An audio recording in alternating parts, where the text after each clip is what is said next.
Agora, aqui, o Eugênio Valença me escreve uma carta. Era com as duas perguntas.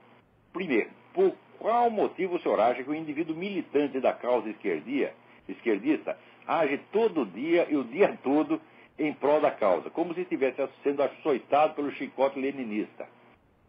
Acho impressionante tal característica. Olha aqui, essa pergunta é fundamental.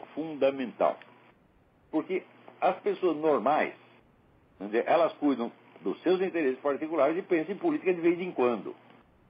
Por que esse pessoal esquerdista só pensa em política 24 horas por dia? Olha, eu me lembro que eu conheci gente no tempo que estava lá metido com essas coisas, no partidão, esse negócio, cara que só pensava nisso o tempo todo. Não tinha interesse nem em mulher. Ó, digo, um desses era o Zé Dirceu. A gente morava ali na casa do estudante, né? Chegava o fim de semana, a gente ia ali para as gafieiras, pegar as menininhas. O Zé Dirceu não ia ficar tratando de interesses do partido. Ele e o Rui Falcão. Os dois eram assim. Só pensavam em Revolução Comunista 24 horas por dia. Né? Mas que coisa. Vamos dizer, a posição deles no partido tinha encoberto e comido a pessoa real deles. Não tinha mais pessoa real. Só tinha o militante. Então, é claro que isto é um quadro esquizofrênico, um quadro psicótico. É importante, porque a pessoa assume outra personalidade, ela se transfigura naquilo, ela se identifica com aquilo, tá certo? Ao ponto de que ela não tem mais interesses pessoais, por assim dizer. Inclusive, esse pessoal, quando rouba, quando mete a mão no dinheiro público, que é a coisa que eles mais fazem, eles fazem com a consciência limpa, porque eles não estão roubando só para eles, estão roubando para os outros do partido. Então, o negócio, vamos dizer, a consciência deles não dói. Desde que o partido leve a cota dele, ele pode roubar quanto queira. Tá certo? Então, isso quer dizer que essa militância esquerdista não é uma posição política que a pessoa assumiu. Não é só isso. É uma segunda personalidade. Então, é claro que é um quadro psicótico. E, evidentemente, o psicótico ele tem aquela intensidade emocional, aquela violência mental que as outras pessoas não conseguem ter.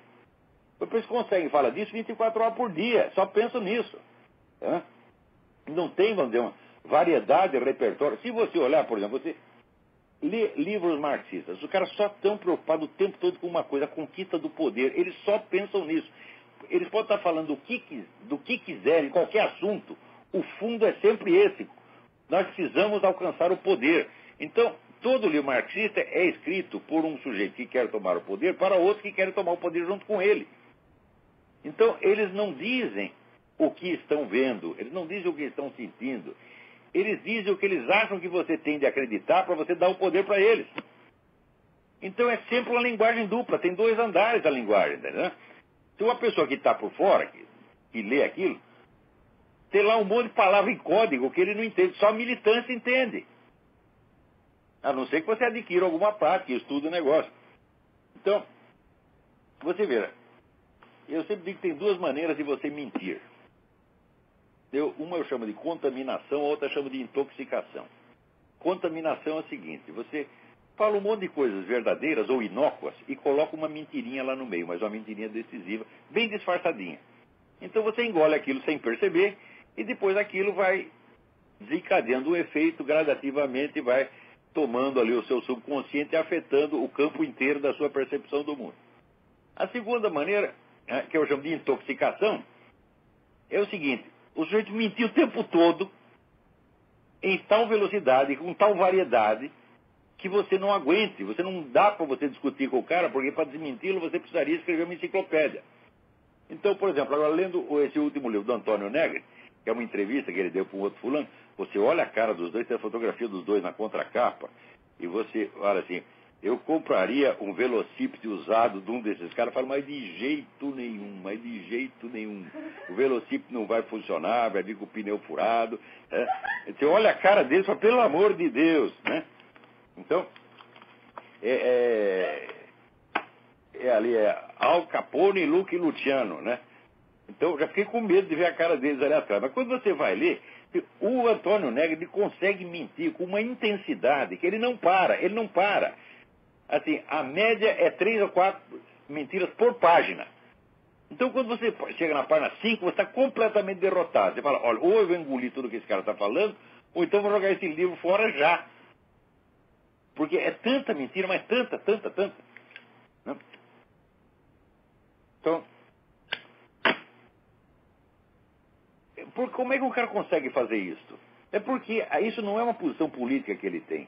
Ele não controla esse processo. Ele não está mentindo deliberadamente. Não. Ele se incorporou à máquina de mentir.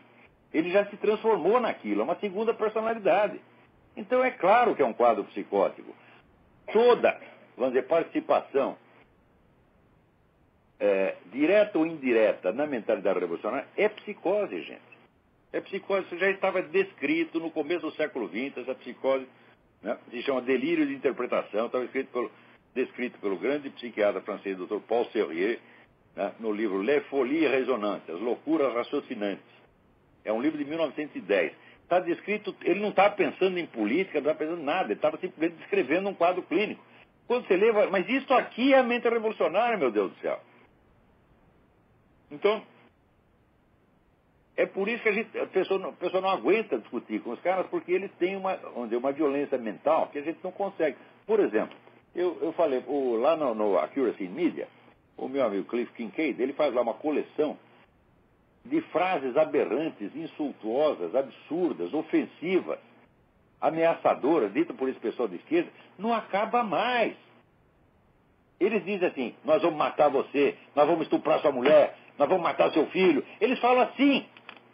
E daí você chama o cara de filha da puta, ele, me ofendeu, me ameaçou, puta merda, quer dizer, é uma diferença tão grande entre os direitos que eles se arrogam e o espaço, quase nulo, espaço, vamos dizer, estreito, opressivo, minguado que eles dão aos outros, por exemplo, esse policiamento do vocabulário, um negócio politicamente correto. Você não pode falar isso, você não pode falar aquilo, você não pode falar aquilo, mas pode ser filha das putas chegar e dizer, olha, nós vamos extinguir toda a raça branca, por exemplo. Dizem isso, né? Ou então, tem que matar todos os judeus. Eles falam isso.